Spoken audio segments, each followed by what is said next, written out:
Hey guys, welcome back to Wise Guys Garage. The MR2 is back on camera. In my most recent video on the MR2, I got the engine installed and majority of the wiring completed. Now today's video, I want to show you what's happened between that last video and now, as well as get some other stuff done also. If I were you guys, I'd go check out that video first and then come back to this one after you're all set seeing that stuff. So between my most recent MR2 video and now, a lot has actually changed in this vehicle. For example, I actually did do a deep dive into the engine, actually while I was in the car like an idiot, and unfortunately I found some metal shavings in the oil pan. And it's been a lot of pans. I hate to think about how many times I've done this.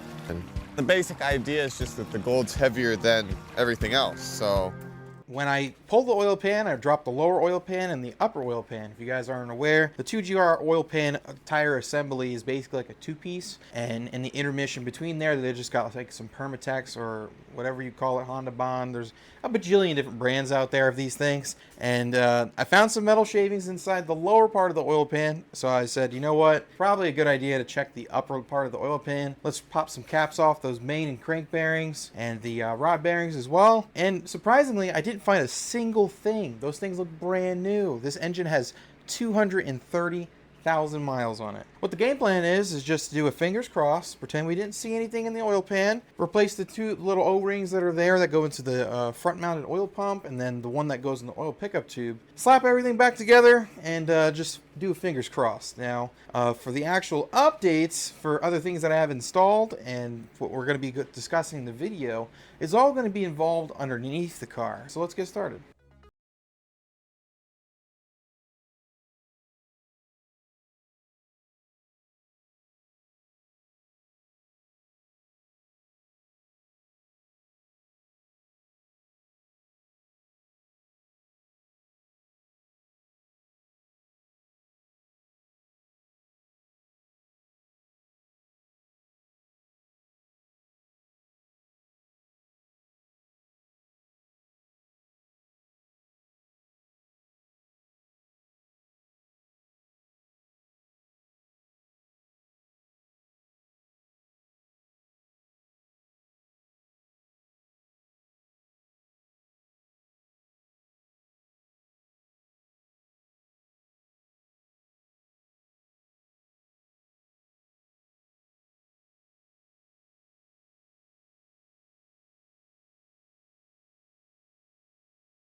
Alright, so now that you guys are all caught up to speed on the MR2, basically we want to go over what I'm going to be doing in this video. Main goal is basically get the e-brake cables ran and good to go. The cooling system ran and good to go. I'm not going to fill it yet because I got to finish everything in the engine bay. I just want to basically have all the plumbing and like AC lines and whatnot between the actual firewall and the engine bay all the way into the front. So once I do get the coolant hoses in there and the heater core and everything all set up and good to go, I can just bolt that in just the engine bay, and then hopefully, fingers crossed, when my exhaust system comes here, as well as the clutch and pressure plate are in the transmission, I could possibly start the car.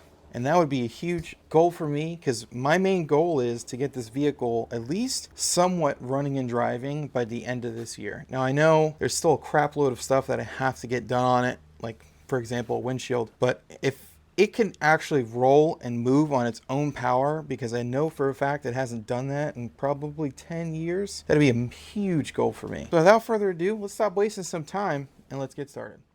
So for starters, I did get another 1991 Toyota MR2, and unfortunately I already did get rid of it. Now for some of the parts that I took off of it are things like this. This piece right here is the part that holds the e-brake in place, and the one that was on my car, as you can see across the screen right there, was really rusty and it's not in the best shape. This is me after painting the one that came off the other MR2. If you didn't know, this is some tractor paint. Absolutely love this stuff. It's really durable paint, looks really good, and I think it should last a very long time. Okay, so that bracket that I just showed you guys goes in that hole that you can see in the top left hand corner. There's a little arrow on this thing. It's supposed to point the same direction, kind of like this. So that's the way it's gonna go. I can only put in one bolt because the other bolt that's right over there, it's completely gone. So this is what we're going with. And we're just gonna torque this to spec afterwards.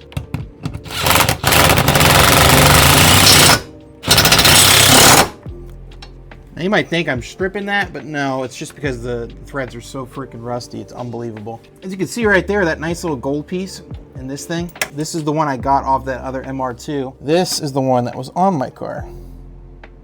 Crusted. We're just gonna remove the entire thing, remove it from the e-brake handle inside the cab. It goes in about right there, if you can see it. And we'll swap that out because I want to show you another car I got the e-brake handle boot off of. It's gonna look really nice in the MR2. Let's go up top and take a look. All right, so here's the handle, right? It's just a bare 91 MR2 handle that basically just everything was taken off of it. The e-brake handle cable thing, it's already been removed, and that's why this little area has no rust. So we know what it looks like. This is what we're going with. This is the one that fits the car. All is good, right? This is a e-brake handle from a 2014-ish Toyota Corolla. I went in the junkyard one day and I was like, damn, that fits on there real good. All right, so now we're back in the cab. That's the e-brake handle that came on my car. Apparently my car had some fancy interior at one point, but you know, the previous owner decided let's go with a blue felt material interior, I guess. So we're gonna have to swap that eventually.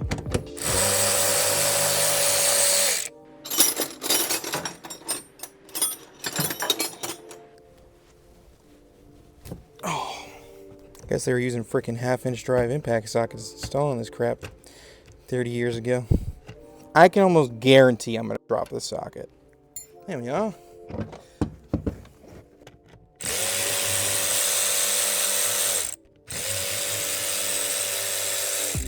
Yeah, so there's that little slit, and then you pull it straight up, and the cable has been removed. Hopefully this metal thing will fit through the grommet. That's the way it goes. Slide our boot back. The cable insulation is a little bit ripped there. Okay. Look at that. Man. That's smoother than about 3,000 grit sandpaper right there. That's all done. I basically just took the little metal ring that's around there and clipped it in on the bottom. And let's just pretend this is the one that's inside the car. The clip itself is sitting in there and it's tucked behind this metal bracket on there in between the floor pan and then that piece. So then I just tightened the nut that's right there on the corner, and then just this is all pushed back in. It's gonna look something like that all the way back. I mean, yeah, it's disgusting there, but we'll clean it. We'll do that later. That's all in place. So quick little tip if you guys want to improve the e-brake handle in your MR2. It's pretty cheap. Well, let's keep moving forward and show you the other things we got going on. Perfect. So now we got the pin installed in there. Basically just put the little clip that goes in, slide it in for the bottom. That goes in there, that piece there. This is the part the actual e-brake cable is attached to. You can just see where the end just like slides in from the top. Then you pull back and then there's no tension on it or whatever. Then that's all good to go. Okay, so now this is all situated, we're gonna start working our way to the back half of the vehicle. You got the e-brake cables, they come through these holes. I'm just gonna go ahead and slide that through.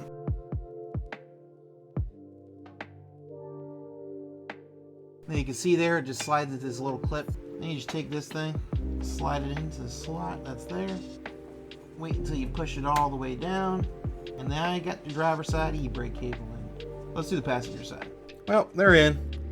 Hit the hell out of it with pliers a couple times. But then they went in afterwards, so that's a plus. Now that we're still on the topic of e-brakes, I want to swap out some of the brackets. This is what mine came out on my car, and it looks like all rusty, crusty, disgusting, nasty, you know? It looks like it's 30 some odd years old. And then the ones that I got off my donor car, I put in like these little bags, I guess you would say. A lot less rust, corrosion. They're actually silver, so that means there's still some plating left on them. Here's the other one. This one looks brand new. Look at that. Silver, pretty, way better. This one's got some tape on it. And then I don't know if there's two of these on the car. We're about to find out. But this is the one that I had off of my vehicle. And then the one I got off of that car is in this guy. So one thing I like to do, I don't know if you guys will do it as well, is I like to keep all the hardware for my projects, even if it's the ones that are like, you know, extra bolts or whatnot. So These are accumulation of all other bolts and stuff. I keep it in a huge storage container that has a bunch of these in there. And then you can see there's a bajillion bolts in here. Pretty much all my containers have that. And then when I go to need to get a bolt, I have them here. And what I like to do is, as I'm actually doing the swap or doing work on it, if I have a bolt that's in this container that's the same exact length that came out of the vehicle and it's shinier, I'll put one of these in there. All right, so now we're in the back of the car. Here's the world's rustiest e-brake cable bracket thingamajig with the bolt in it. Let's get that guy out real quick. I'm gonna use a ratchet for not its actual purpose. Today, my ratchet is a hammer. That's the new East Wing ratchet.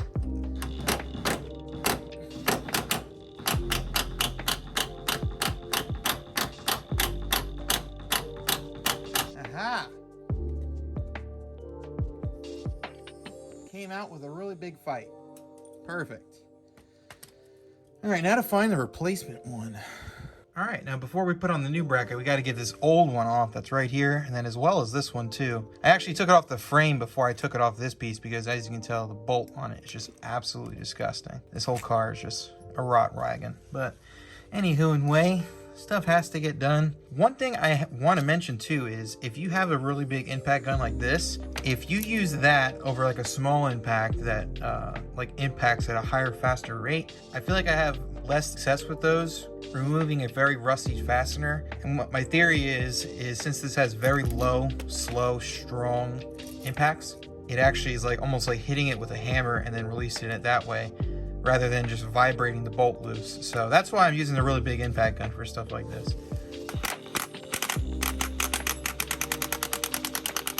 You can see right here, that's a cotter pin. These didn't come with cotter pins. They came with them like fancy clips.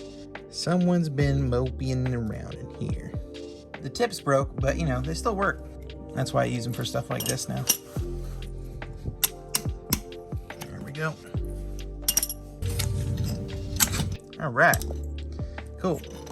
E-brake cable has been removed. This piece right here, ironically, I like to use very small crescent wrenches because that's what I feel works the best. And I'll show you how I do it right now. So you basically just take the crescent wrench, right?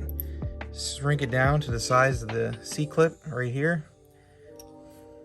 Tighten it down as much as you can get it, and then try to rotate it. This is gonna fight me, I already know, but see? Wow. Okay. Well, that wasn't that bad. A lot less than I expected it to be. I bet you it's going to give me a fight releasing it because the actual cable is made of aluminum and this is steel. But we're going to give it a go. And if I ruin this, it's okay because I have another one. But I would prefer not to because this cable looks to otherwise be in pretty good shape. Surprisingly, it still moves pretty freely. Okay, maybe we're not using this cable. That could have literally broke whenever, pulling on it real hard. I'm not gonna blame myself on that one. Let's get these off. They probably are gonna fight me, but they should come off. Yeah. By all means, they're really crusty. Look at that. This was coated at one point, man. That's insane. I saved these too, by the way. These really do come in handy. You do happen to lose them, it's pretty often. Or when you take it off, it goes freaking flying like 100 feet out of the way and you can't find it. So I just stick it in a drawer somewhere so I always have one. This caliber, man, she's seen some better days. I'll tell you that much. I mean, it's the only one I got. I'm gonna have to use it, you know what I'm saying? So.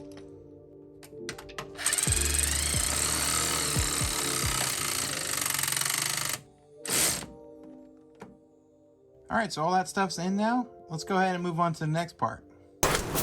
All right, got you guys set up on that side now. Install this 10mm bolt. Hopefully the hole's not super rusty. Probably is. Holy cow, it's a big dent in my floor pad. That'll be future Joey's problem.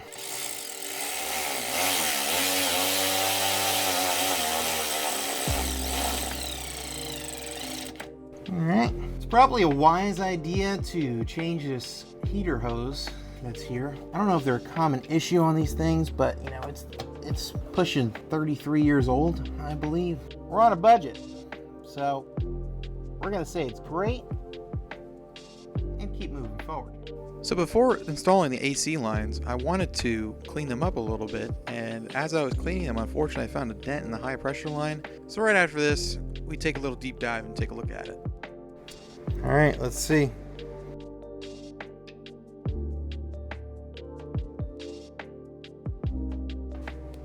There's definitely a nice ding there, but I don't think that should be bad enough to be warranted that this pipe is no longer serviceable.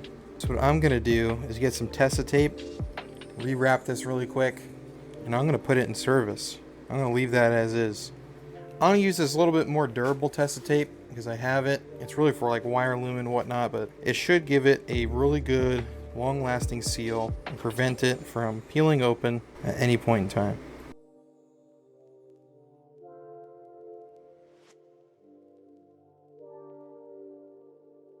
All right, let's go get these installed in the car.